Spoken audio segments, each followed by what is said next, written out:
Hello everyone. So last forecast में हमने ये डिस्कस किया था कि जो मेजर टाइम फ्रेम का स्ट्रक्चर है ना 1 आवर का, वो बुलिश है। यहाँ से स्वीप हुआ है, स्ट्रक्चर शिफ्ट हुआ है बुलिश साइड पे। इस रिट्रेसमेंट पे ना हम एक बाय प्लान करेंगे, ठीक है, to the bullish side 1 hour में। लेकिन हमारा एक ये प्लान था कि इस रिट्रेसमेंट को हम कैप्चर कर सकते हैं एक तरीके से। 15 मिनट में जो स्ट्रक्चर था ना वो बेरिश साइड पे शिफ्ट था। इसके पुल बैक पे एक सेलिंग एक्सपेक्ट कर सकते हैं। हमने ये 15 मिनट का टाइम फ्रेम पे एक ट्रेड सेटअप हमने ये किया था। लेट्स सी, ये पर्टिकुलर ट्रेड सेटअप था, ठीक है। यहाँ से स्ट्रक्चर शिफ्ट हुआ 15 मिनट में, और एक पुल बैक के बाद मार्केट ओपनिंग के साथ इसकी लेवल से रिजेक्शन आई 1:2 प्लस। यहाँ से रिस्क टू रिवार्ड रेशो था, ठीक है। ये पर्टिकुलर जगह पे क्लियरली मेंशन था। 15 मिनट का ट्रेड सेटअप काफ़ी अच्छा प्ले हुआ। इसके बाद 1 आवर में जो हमने एक्सपेक्ट किया था कि इस ऑर्डर ब्लॉक से अच्छी खासी रिजेक्शन देखने को मिलेगी, लेकिन हल्का सा रह गया बस। दिस इज मार्केट हल्का सा रह गया, यहाँ नहीं आई, और इसके ऊपर से ही मार्केट बाइंग में चलेगी काफ़ी ज़्यादा। कितनी ज़्यादा, ये ह्यूज बाइंग मोमेंटम, ठीक है। तो ये कैप्चर हुआ ये बाइंग के अलावा, ठीक है। और अब मंथली कैंडल क्लोज हो चुकी है। मंथली टाइम फ्रेम से स्टार्ट करते हैं इस वीक का फोरकास्ट। ये था लास्ट, इसमें हमने 15 मिनट में एक सेलिंग कैप्चर का प्लान किया था। ये 1 आवर में इस बाइंग का था, और 4 आवर में हम हमारा ये जोन वैलिड था कि हम यहाँ से दोबारा बाय पकड़ेंगे अगर मार्केट हमें यहाँ मिलती है तो। मंथली कैंडल अगर हम देखें तो मंथली टाइम फ्रेम पे ना एक चीज़ है कि अगर नेक्स्ट मंथ की बॉटम वीक लगती है ना, तो एटलीस्ट इसके 50% पे लगेगी। 50% रिट्रेसमेंट पे, 50% रिट्रेसमेंट अगर देखें तो दो चीज़ें नोटिस कर लेते हैं। एक 50% रिट्रेसमेंट एंड एक 38%। ये 38% रिट्रेसमेंट है, ये 50% रिट्रेसमेंट है, ठीक है। और हम अगर देखें तो मंथली कैंडल में ना एक ह्यूज जो है इम्बैलेंस जोन है, तो हमें कभी भी ना ये जोन फिल होता हुआ नज़र आ सकता है। मंथली टाइम फ्रेम की बात है। वीकली टाइम फ्रेम में एक बहुत ही बड़ी इनगल्फिंग कैंडल बनी है। हो क्या रहा था, काफ़ी ज़्यादा पुलिस स्ट्रेंथ आई, फिर एक करेक्शन आई, अपना गोल्ड अपना अपसाइड पे मूव कंटिन्यू करेगा according to this price action. Next week की अगर बॉटम वीक भी लगती है ना, जैसे बॉटम वीक लगी और फिर अपना मोमेंटम कंटिन्यू करे, तो हमें इस डिस्काउंट प्राइस पे ना ये जो पर्टिकुलर जोन है ये मंथली और वीकली दोनों में अलाइन हो रहा है, ठीक है। इस डिस्काउंटेड प्राइस पे गोल्ड मिल सकता है। डेली टाइम फ्रेम, इसको एक दफ़ा डिलीट करते हैं। ये जोन, ये जो ब्लू कलर का जोन है ये रहने देते हैं। डेली टाइम फ्रेम में क्या हुआ था, डेली टाइम फ्रेम में मार्केट एक वीकली की फेयर वैल्यू गैप और डेली की ऑर्डर ब्लॉक पर टैप इन होती है, और अपना जो यहाँ से अगर सेल होता ना, तो ये एक आइडियल जोन था सेल मूव कंटिन्यू करने के लिए, क्योंकि ये डेली की बेरिश इनगल्फिंग बनी थी, लेकिन बेरिश इनगल्फिंग फेल हुई और इससे ऊपर क्लोजिंग आ गई डेली की। जब मार्केट यहाँ थी ना, तब हमने यहाँ एक रेजिस्टेंस बिकम सपोर्ट वाला जोन ड्रा किया था। हमने यहाँ से प्लान किया था कि यहाँ से ना ये एक अच्छा जोन है गोल्ड को अगेन इस हाई तक लेके जाने का। ये यहाँ से अगेन एक बाइंग आ सकती है, और वो आ चुकी है तकरीबन, देखें तो।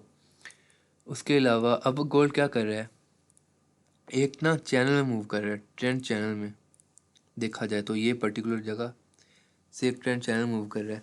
यहाँ से प्राइसेस रिजेक्शन लेती हैं, यहाँ से डाउन साइड पे और यहाँ से अपवर्ड अपवर्ड, ठीक है।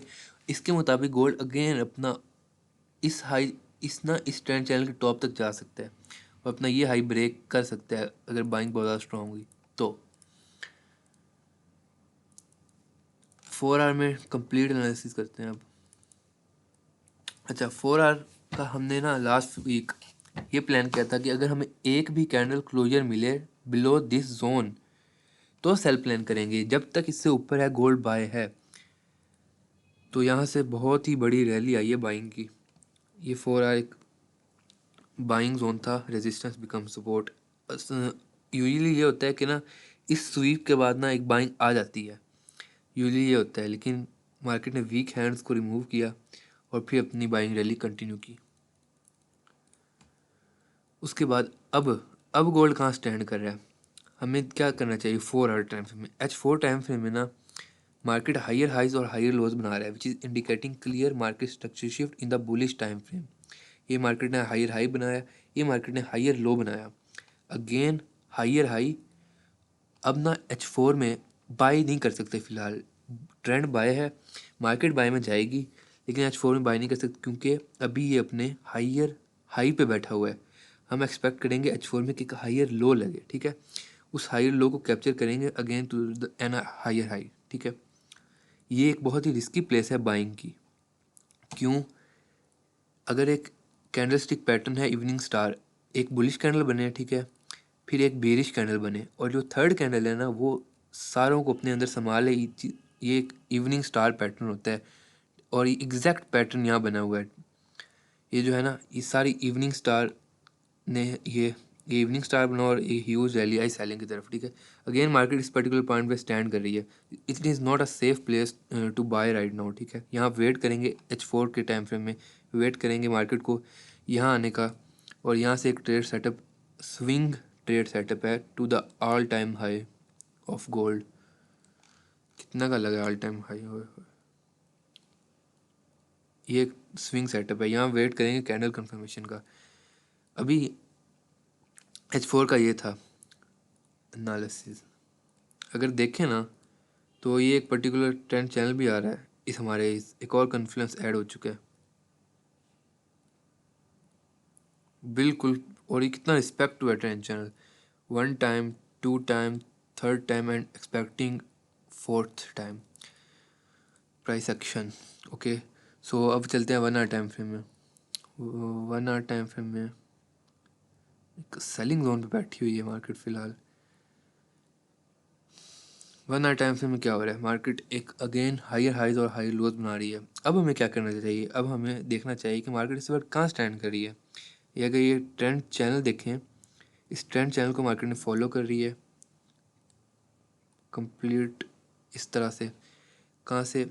इस ट्रेंड चैनल के सपोर्ट से आ रही है बाइंग, सपोर्ट से बाइंग, और इसकी जो टॉप है लाइन की रेजिस्टेंस, डायनामिक रेजिस्टेंस, उससे आ रही है सेलिंग कंटिन्यूस टाइम्स, यहाँ से बाइंग। और अब ये बैठा हुआ है इसके रेजिस्टेंस पे।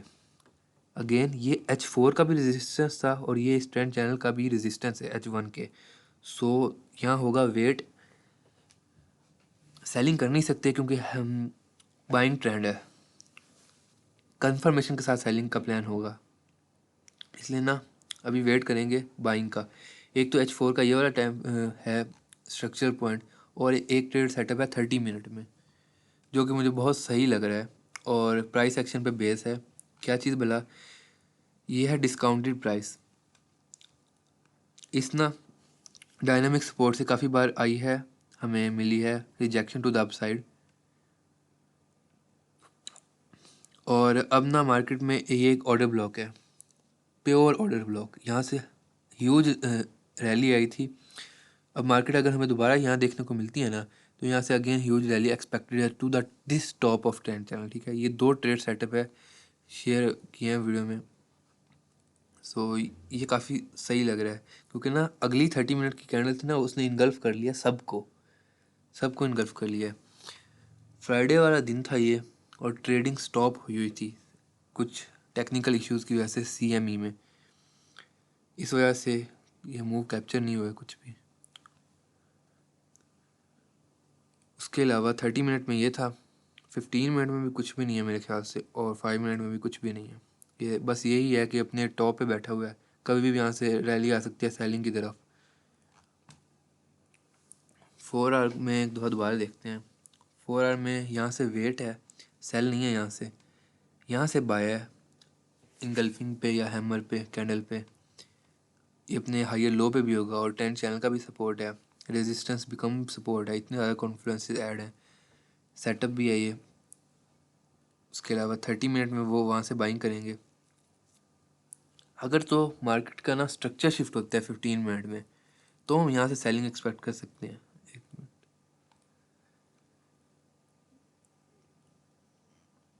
लेकिन जब तक स्ट्रक्चर शिफ्ट होगा ना, ये काफ़ी नीचे आ चुका होगा, इसलिए सेलिंग नहीं देखेंगे, बस 30 मिनट में बाइंग देखेंगे। सो लेट्स सी के नेक्स्ट वीक में कैसी मूवमेंट्स शो होती हैं। एक्सपेक्टिंग कि यहाँ से एक ना करेक्शन देखने को मिले और फिर ऑल टाइम हाई लगे। फंडामेंटल साइड पे देखते हैं। फंडामेंटल साइड पे मंडे को एक न्यूज़ है ट्यूसडे को एक खाली है, वेडनेसडे को 2 यूएसडी की न्यूज़ हैं। तो अगला जो हफ्ता है वो फंडामेंटली इम्पोर्टेंट रहेगा। फ्राइडे को भी न्यूज़ है, एनएफपी नहीं है, एनएफपी डिलेड है 16 को। तो यही था एनालिसिस।